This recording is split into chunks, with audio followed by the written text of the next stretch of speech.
بسم اللہ الرحمن الرحیم۔ حضرت عمر رضی اللہ تعالی عنہ مکہ کے نوجوانوں میں اپنے جوش اور ذہانت کی وجہ سے امتیازی مقام رکھتے تھے۔ ان کا کردار روح اخلاص سے پر تھا۔ وہ جاہلیت کے دور میں تھے،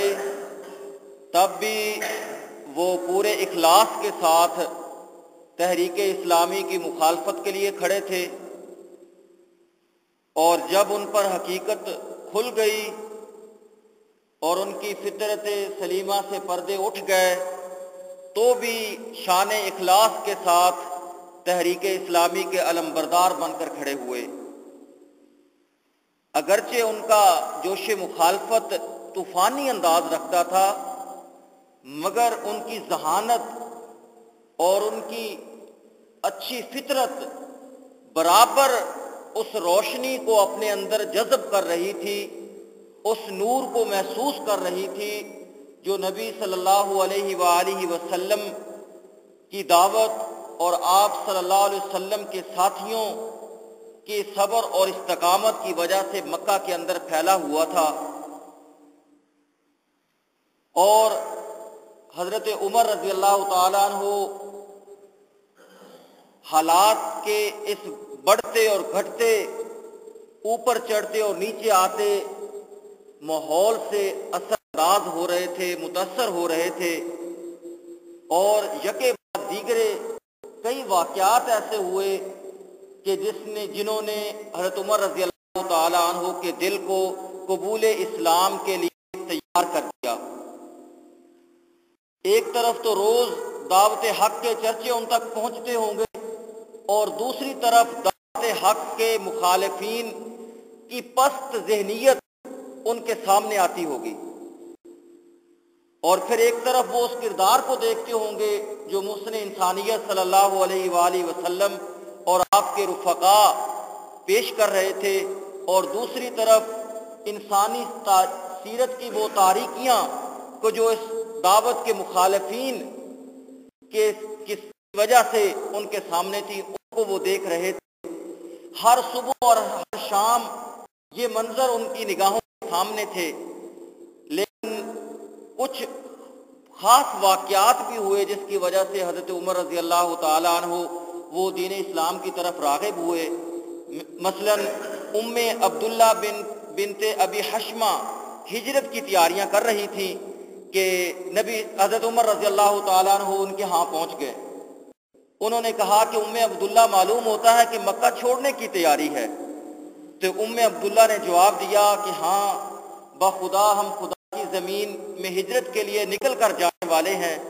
تم لوگوں نے ہمیں بہت تنگ کیا ہے، بہت ظلم و استبداد ہم پر ڈھایا ہے، اور اب ہم جانے والے ہیں یہاں تک کہ اللہ تعالی ہم پر نجات کی کوئی راہ کھول دے۔ عمر کہنے لگے کہ خدا تمہارا ساتھی ہو، اور ام عبداللہ کا بیان ہے کہ اس لمحے ان کے اوپر اتنی رقت آئی ہوئی، اتنی عجیب ان کی صورتحال ہوئی، کہتی ہیں کہ میں نے پہلے کبھی ایسی صورتحال نہ دیکھی تھی۔ اسی حالت کے اندر ان کے خامد عامر بن ربیعہ آ جاتے ہیں، تو ام عبداللہ ان سے تذکرہ کرتی ہیں کہ کاش تم عمر کو اس وقت دیکھتے کہ جب وہ میرے سامنے بات کہہ رہے تھے کہ خدا تمہارا ساتھی ہو، خدا تمہاری مدد کرے۔ کاش تم عمر کی وہ رقت اور غم اور اندوہ کی وہ کیفیت دیکھتے کہ جو ہماری وجہ سے، ہمارے جانے کی وجہ سے اس کے اوپر طاری ہو گئی تھی۔ لیکن وہ عامر کہنے لگے کیا اس سے تمہیں یہ کوئی امید بن گئی ہے کہ عمر اسلام لانے والے ہیں؟ اور کہنے لگے کہ عمر تو اس وقت تک نہیں اسلام لائیں گے کہ جب تک ان کے باپ خطاب کا گدھا نہ اسلام لے آئے۔ دراصل حضرت عمر رضی اللہ تعالیٰ عنہ کی اسلام دشمنی کے اندر اس سختی کی وجہ سے اس قدر مایوس تھے کہ عمر اسلام نہیں لائیں گے۔ اور ایک اور واقعہ بھی ہوا کہ اور اس کو خود نبی حضرت عمر رضی اللہ تعالیٰ عنہ نے بیان کیا کہ جس نے صحیح معنوں کے اندر ان کے دل کے اندر اسلام کا کانٹا، اسلام کا بیج چبھو دیا تھا۔ وہ خود بیان کرتے ہیں کہ میں اسلام سے بہت دور تھا اور دور جاہلیت میں پڑا ہوا تھا، شراب کا عادی تھا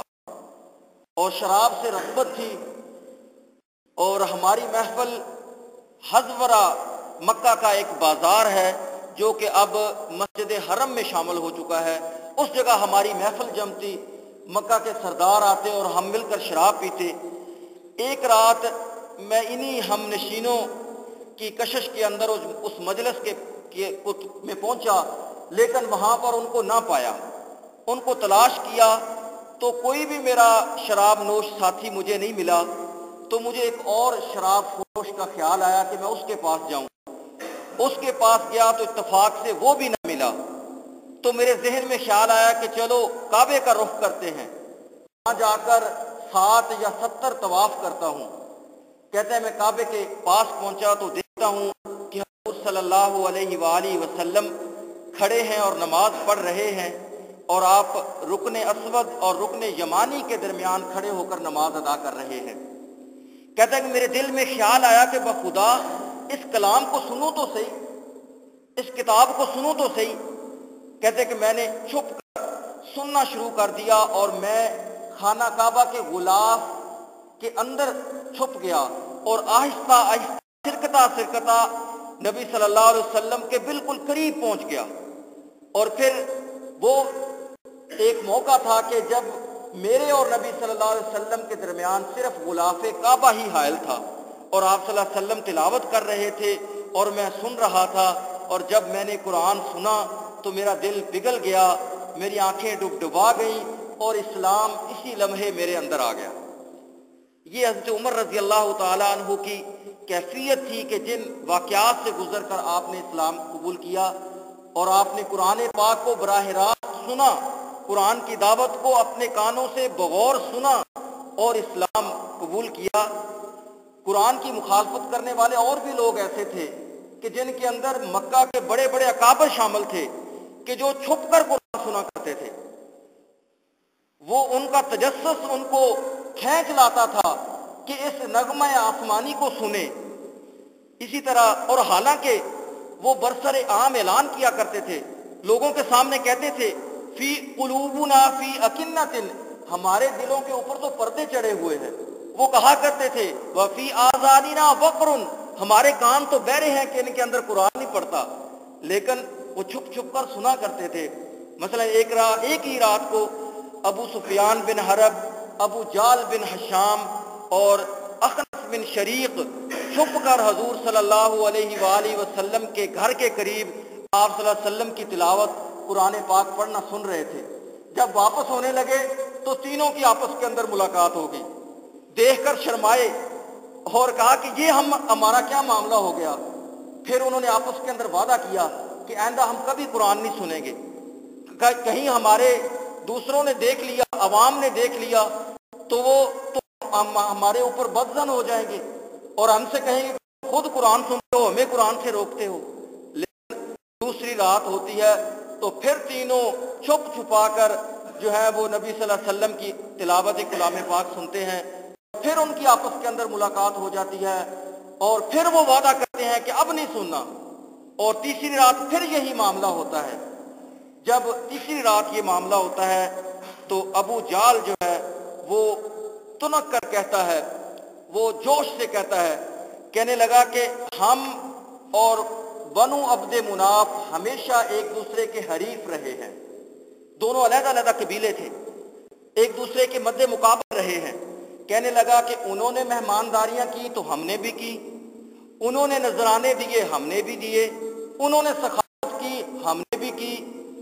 اور اس طرح تو ہم ان کے ہمسر ہو گئے، برابر ہو گئے۔ لیکن اب بنو عبد مناف کہتے ہیں کہ یہ نبی ان کا ہے تو اس کے اندر ہم ان کے برابر نہیں ہو سکتے، اس لیے بخدا ہم اس نبی کے اوپر ایمان نہیں لائیں گے، اس کی تصدیق نہیں کریں گے۔ یہ انہوں نے اعلان کیا ابو جال نے۔ دراصل بتانے کا مقصد یہ تھا کہ حق کے ساتھ ان کی مخالفت اتنی شدید تھی، قرآن کے وہ بظاہر مخالف تھے لیکن پھر بھی قرآن سنا کرتے تھے، قرآن ان کے اوپر اثر بھی کرتا تھا۔ بہرحال حضرت عمر رضی اللہ تعالیٰ عنہ کا اسلام لانا ایک بہت بڑا واقعہ تھا، اور یہ واقعہ اس لحاظ سے بھی اور زیادہ اہم ہو جاتا ہے کہ یہ اس وقت پیش آیا کہ جب مسلمانوں کے اوپر کفار کے ظلم و تشدد کی انتہا تھی اور وہ بالکل عروج پر تھا، اور ان حالات کے اندر کفار کا ایک اہم آدمی حضرت عمر اس دعوت سے متاثر ہوا اور انہوں نے اس دعوت کو قبول کیا، اور پھر اس کے نتیجے کے اندر مسلمانوں کی اور اسلام کی قوت کے اندر اضافہ ہوا، اور یہ بھی ایک صورتحال بنتی جا رہی تھی کہ یہ دعوت اپنی سچائی لوگوں کے سامنے پیش کر رہی تھی، اور لوگ اس پر تشدد اور ظلم کے باوجود چھانٹ چھانٹ کر نکل کر اس کی طرف آ رہے تھے، گویا کہ یہ اپنا اثر بڑھاتی جا رہی تھی۔ اور یہ کیسے ممکن ہو سکتا تھا کہ عمر جیسا آدمی اسلام لائے اور حالات کے اندر کوئی تبدیلی نہ پیدا، حالات کے اندر جو ہے وہ کوئی ارتعاش نہ آئے، اور عمر رضی اللہ تعالیٰ عنہ نے تو اسلام لاتے ہی پوری فضا کو چیلنج کر دیا، پوری فضا کے اندر اپنا اعلان کر دیا، اور اس بات کو ان کے بیٹے ابن عمر بیان کرتے ہیں جو اس وقت لڑکے تھے، چھوٹے تھے لیکن باتوں کو سمجھتے تھے۔ وہ کہتے ہیں کہ جب ابا جان نے اسلام قبول کیا تو انہوں نے معلوم کیا، پتہ کرایا کہ قریش کا کون ایسا آدمی ہو سکتا ہے جو قریش کے اندر میرے اسلام لانے کی خبر کو پھیلا دے۔ تو انہیں بتایا گیا کہ جمیل بن محمد جمشی یہ آدمی جو ہے یہ ایسا کام کر سکتا ہے۔ تو حضرت عمر صبح گئے اور اس کو کہا کہ میں نے اسلام قبول کر لیا ہے۔ یہ بات سننا تھی کہ وہ کعبہ کے اندر آ گیا اور گلا پھاڑ پھاڑ اس نے اعلان کیا عمر بن خطاب صحابی ہو گیا ہے، لیکن حضرت عمر رضی اللہ تعالیٰ عنہ نے جواب دیا، پکار کر کہا کہ یہ غلط کہتا ہے، میں صحابی نہیں ہوا، میں مسلمان ہوا ہوں، میں نے اللہ اور اس کے رسول پر ایمان لایا ہے، اور میں گواہی دیتا ہوں کہ اللہ ہی عبادت کے لائق ہے اور محمد صلی اللہ علیہ وسلم اس کے بندے اور رسول ہیں۔ اور اس موقع پر کفار قریش جو تھے وہ حضرت عمر پر ٹوٹ پڑے، خوب لڑائی ہوئی، خوب پٹائی ہوئی، انہوں نے عمر رضی اللہ تعالیٰ عنہ کو مارا، انہوں نے ان کو مارا، یہاں تک کہ سورج جو تھا وہ سر پر آ گیا۔ صبح سے یہ مارکا جاری رہا۔ اسی اثناء میں ایک قریشی سردار وہ نمودار ہوا اور اس نے پوچھا کہ معاملہ کیا ہے، تو لوگوں نے بتایا کہ اس طرح عمر بن خطاب نے دین اسلام قبول کر لیا ہے۔ تو اس نے ان کو سمجھایا کہ اگر اس نے یہ دین یہ راستہ پسند کر لیا ہے تو اب اس کو اس کے حال پر چھوڑ دو اور اس کے قبیلے کے انتقام سے بچو، یہ نہ ہو کہ کہیں قبیلہ تمہارے اوپر آ جائے۔ اور پھر انہوں نے حضرت عمر کو اپنی پناہ میں لے لیا، یہ تھے عاص بن وائل سہمی۔ اسی طرح حضرت عمر رضی اللہ تعالیٰ عنہ کے جوش ایمانی نے ایک اور راستہ نکالا، انہوں نے اپنی پہلی ہی رات اسلام قبول کرنے کی پہلی ہی رات سوچا کہ حضور صلی اللہ علیہ وسلم کی مخالفت میں زیادہ آگے کون ہے، سب سے زیادہ متشدد کون ہے۔ تو انہیں معلوم ہوا کہ ابو جہل سے بڑھ کر تو سخت کوئی نہیں ہو سکتا۔ صبح ہوتے ہی ابو جہل کے گھر دروازے پر پہنچے، دروازہ کھٹکھٹایا، ابو جہل باہر نکلا، اس نے خوش آمدید کہا۔ حضرت عمر نے کہا کہ میں تمہیں یہ اطلاع دینے آیا ہوں کہ میں محمد صلی اللہ علیہ وسلم پر ایمان لا چکا ہوں اور آپ کی سچائی کی تصدیق کر چکا ہوں۔ ابو جہل کو غصہ آیا، اس نے غصے سے دروازہ بند کر لیا اور کہا کہ خدا کی مار تجھ پر اور تیری اس اطلاع پر۔ تیسری طرف انہوں نے ایک اور قدم اس راستے کے اندر اور تحریک اسلامی کے مفاد اور اس کو بڑھانے کے لیے ایک اور قدم اٹھایا، انہوں نے جا کر حرم کے اندر نماز پڑھنے کا اعلان کیا، اگرچہ اس بات کے اوپر مار بھی پڑی اور انہوں نے مار کھائی بھی، لیکن راستہ کھل گیا اور انہوں نے اعلان نماز خانہ کعبہ کے اندر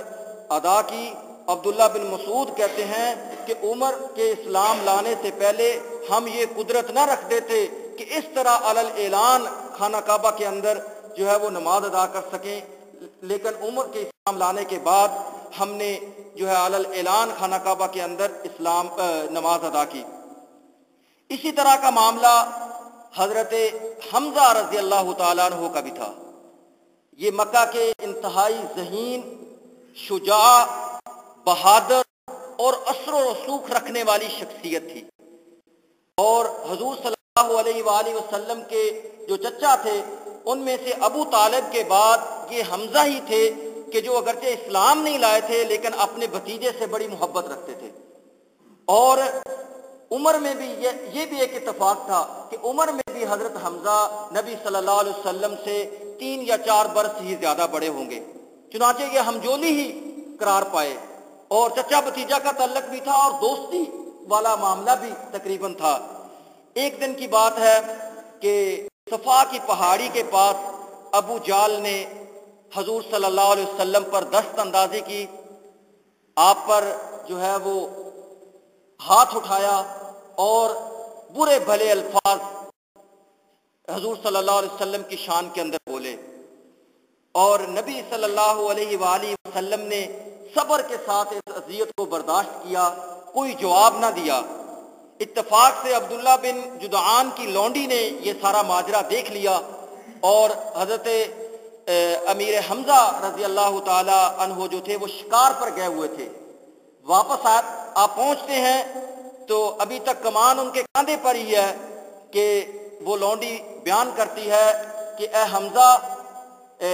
کاش تم خود اپنی آنکھوں سے دیکھ لیتے تمہارے بھتیجے پر گزری۔ یہ بات سننا تھی کہ دل کے اندر بھتیجے کی محبت اور جاگ اٹھی، اور حمزہ کی حمیت نے جوش مارا، سیدھے قریش کی مجلس کے اندر پہنچے اور حرم میں جا کر ابو جال کے سر پر کمان دے کر ماری اور کہا کہ تم نے محمد کو گالی دی ہے، اور کہا کہ اگر ایسی بات ہے تو میں بھی اس دین پر ہوں جس دین پر میرا بھتیجا محمد ہے، اور میں بھی اس دین کو قبول کرتا ہوں، اور میں بھی وہی کہتا ہوں جو محمد کہتا ہے، اگر ہمت ہے تو مقابلے کے اوپر آؤ۔ کفار کی مجلس کے اندر سے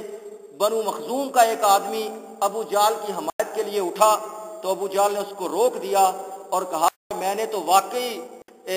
اس کے بھتیجے کو بڑی گندی گالیاں دی ہیں، اور چنانچہ حضرت امیر حمزہ اسلام قبول کر لیا، انہوں نے اسلام پر ڈٹ گئے،